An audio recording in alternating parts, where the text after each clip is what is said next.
এই যে আমাদের স্বামী মুরাদ হোসেন কোচ হাতে ছাতা ব্যাগ নিয়ে মাছ ধরতে আসছে। এই সামনে ওই ভিয়েত মনে মাছ হবে বেটা। আমাদের বিলে পর্যাপ্ত পরিমাণ মাছ আছে, শোল,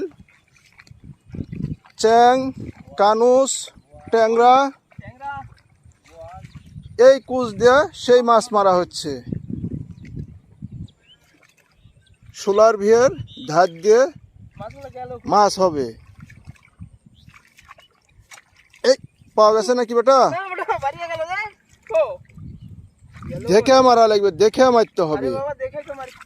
সাবধানে সাবধানে, অত অত জোরে জোরে ঘুরলে মাছ তো চলে যাবে।